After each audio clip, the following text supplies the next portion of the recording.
তো আজকে আমি ট্রান্সফরমার 1 সিনেমাটা দেখতে গেছিলাম। ট্রান্সফরমার সিরিজের সাথে ছোটোবেলা থেকেই কাইন্ড অফ অ্যাটাচ হয়ে রয়েছি। সিনেমাগুলো খুব একটা বেশি ক্রিটিক্যালি অ্যাক্লেম না হলে পরেও খুব এন্টারটেইনিং হয়। তো এই সিনেমাটা পুরোপুরি অ্যানিমেটেড কাইন্ড অফ স্পাইডার ভার্সের ফিল্মগুলো যেরকম ঠিক সেরকম টাইপের, এবং ভিজুয়ালি খুব খুব খুব প্লেজেন্ট।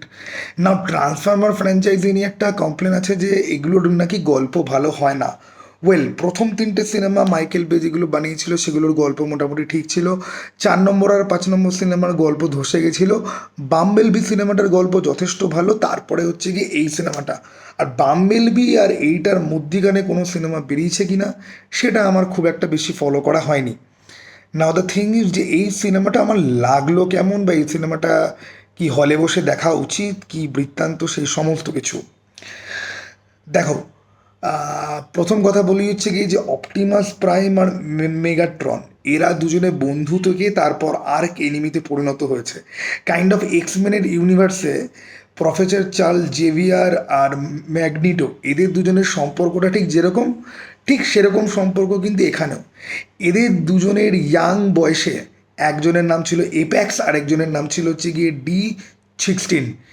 এরা দুজনে সাইবারট্রন গ্রহর আইকন সিটিতে কী কাজ করতো, এদের অরিজিন কি, ঠিক আছে, সাইবারট্রনে কি কি হয়েছে, আগে কারা ট্রান্সফর্মার ছিল, এই পুরো ইউনিভার্সটার প্রিকুয়েল ফিল্ম হচ্ছে কি এটা।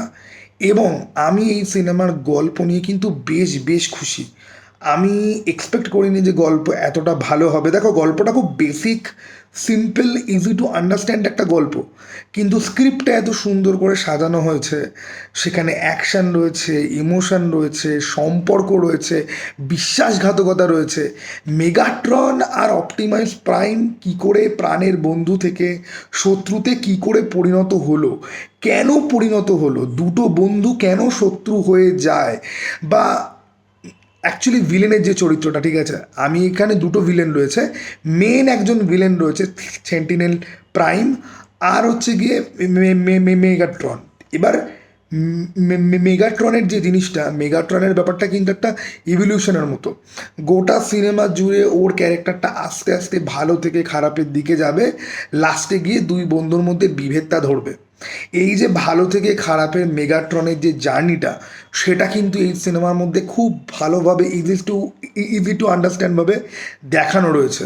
আর ভিজুয়ালের কথা যদি বলি, তো ভাই, এই সিনেমাটা কিন্তু আমি মাত্র 100 টাকা দিয়ে আজকে দেখলাম। বাট দ্য থিং ইজ যে এই সিনেমাটা যারা 300-400 টাকা দিয়ে কাল পরশু যারা দেখবে, বা 200-300 টাকা দিয়ে, ভাই, ওর্থ ইট। ওকে, যারা ট্রান্সফরমার ইউনিভার্সের ব্যাপারে অলমোস্ট কিছু জানো না, তারাও এই সিনেমাটা কিন্তু দেখতে পারো, কারণ এটা হচ্ছে গিয়ে সব গল্পের আগের গল্প। এটা হচ্ছে গিয়ে প্রিকুয়েল স্টোরি। অ্যাকচুয়ালি এই সিনেমাটা দেখার পরে অলরেডি এক্সিস্টিং ফিল্মগুলোও তোমরা কিন্তু পারবে দেখতে, কোনো রকম অসুবিধা হবে না। এবারে ভাই, স্ক্রিপ্ট আর ভিজুয়াল আর ক্যারেক্টারাইজেশন, এই তিনটে জিনিসের জন্য সিনেমাটা এত সুন্দর করে দাঁড়িয়ে যায়। তার সাথে ব্যাকগ্রাউন্ড মিউজিক টিউজিক আছে, এবার ওগুলো খুব বেশি আলাদা করে বলার মতো কিছু নেই। কিন্তু ভিজুয়াল ভাই, যা ভিজুয়াল রয়েছে না, আর রোবটদের মারামারি, ট্রান্সফরমারদের দুনিয়া, কিছু ফ্রেম আছে গডলি বিউটিফুল, ঠিক আছে, বিভৎস রকমের বিউটিফুল কিছু আছে ফ্রেম। এবং কিছু অ্যাকশন সিকোয়েন্স রয়েছে লাস্টের দিকে, যে অ্যাকশন সিকোয়েন্সগুলো খুব ভালো। অ্যাকচুয়ালি সিনেমার থ্রু আউট দ্য শুরু থেকে শেষ অব্দি অ্যাকশন রয়েছে, ঠিক আছে। এটা একটা অ্যাডভেঞ্চার অ্যাকশন ফ্যান্টাসি, ঠিক আছে, এরকম একটা থ্রিলার তোমরা ধরতে পারো। না, থ্রিলার ঠিক ধরা যায় না, ঠিক আছে, একটু সাসপেন্স কিছু কিছু জায়গাতে কাজ করে বই কি, কিন্তু বাচ্চারা কিন্তু এই সিনেমা খুব এনজয় করবে। আর আমার মতো ধীরে যারা রয়েছে, যারা মোটামুটি ছোটোবেলা থেকে ট্রান্সফরমার দেখে আসছে, এখনও যারা দেখছে, তাদের জন্য খুব ভালো লাগবে। একটা পজিটিভ পয়েন্ট হচ্ছে গিয়ে যে ট্রান্সফরমারের লাইভ অ্যাকশন যে ফিল্মগুলো, যেখানে ভিএফএক্স দিয়ে হিউম্যান আর রোবটদেরকে আলাদা করা হয়েছে, এই সিনেমাগুলোতে না হিউম্যান ক্যারেক্টারগুলোর গল্প থাকে না, আর থাকলে পরেও খুব বোরিং বা বিরক্তিকর ওয়েতেই থাকে। প্রথম তিনটে সিনেমাতে ঠিকঠাক ছিল। ফাইনালি এটা একটা ট্রান্সফরমার ফিল্ম, যেটা ট্রান্সফরমারদের জন্যই বানানো। এখানে কোনো হিউম্যান ক্যারেক্টার নেই। সাইবারট্রন গ্রহ, সেই গ্রহের পলিটিক্স, সেই গ্রহের ট্রান্সফরমারদের শুরু কী করে হয়েছিল, সেই সমস্ত কিছু নিয়ে রয়েছে। তো যেহেতু কোনো হিউম্যান এলিমেন্ট নেই, কোনো মানে ওরকম টাইপের ক্যারেক্টার যেহেতু নেই, সেই জন্যে এই ফিল্মটা কিন্তু ট্রুলি অর্থে ট্রান্সফর্মার ফিল্ম হিসেবে কিন্তু ফিলটা কিন্তু হয়, যেটা কিন্তু আমি খুব এনজয় করেছি। ঠিক আছে। আর আমি তো রেকমেন্ড করব সবাইকে দেখার জন্য। আমার তো বেশ বেশ ভালো লেগেছে। আমি ইউদ্রা দেখতে যাইনি, আমি এটা দেখতে গেছিলাম। তো আমার বেশ বেশ ভালো লেগেছে। কেউ যদি দেখে থাকো তাহলে কমেন্ট বক্স খোলা রয়েছে, তারা অবশ্যই কমেন্ট করতে পারো। আর ট্রান্সফর্মার ইউনিভার্সের কোনো ফ্যান যদি থাকো, আমি জানি না যে তাদের কতটা ভালো লাগবে, কারণ দেখো ট্রান্সফর্মার ইউনিভার্সের সাথে আমি যতটা ডিসি মার্ভেলের সাথে আমি কানেক্টেড, বা বয়েজের ইউনিভার্সের সাথে যতটা কানেক্টেড, বা ইনভিনসিবলের সাথে যতটা কানেকশন আছে, ট্রান্সফর্মারের সাথে কিন্তু আমার অ্যানিমেটেড সিরিজ কিন্তু দেখা নেই। কিছু কিছু এপিসোড দেখেছি কিন্তু পুরোপুরি আমার ফলো করা নেই। আমি শুধুমাত্র সিনেমাগুলোই দেখেছি, যার মধ্যে কিছু কিছু সিনেমার গল্প এখন মাথা থেকেও বেরিয়ে গেছে। এবার সেই জন্য আমার একটা টেনশন ছিল যে এই সিনেমাটা দেখে পরে কি বুঝতে কি পারবো।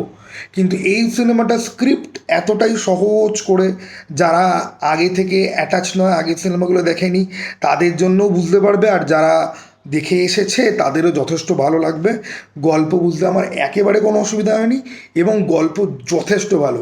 ভয়েস অ্যাক্টারদের কাজও খুব খুব খুব খুব ভালো হয়েছে। ঠিক আছে। বিশেষ করে স্কারলেট জোহানসনের ভয়েস আমি না প্রথমে চেনা চেনা লাগছে, কিন্তু বুঝতে পারি এটা স্কারলেট জোহানসন কি। বাট তারপরে ক্রেডিটে তার নামটা দেখে আমার বেশ ভালোই লাগলো। আর অপটিমাস প্রাইমের ভয়েস যে দিয়েছে, তার কাজ এগেইন খুব ভালো হয়েছে, তবে অরিজিনাল ভয়েস অ্যাক্টরকে একটু হলেও মিস করতে বাধ্য হবে। তা বাদ দিয়ে মেগাট্রনের ভয়েস যে দিয়েছে, সে বেশ, মানে তার গলাটা কেন জানি না হোমল্যান্ডারের মতন শুনতে লাগছিল পরের দিকে। ঠিক আছে। সেন্টিনেল প্রাইমের ভয়েসে আলাদা করে আমার কিছু মনে হয়নি।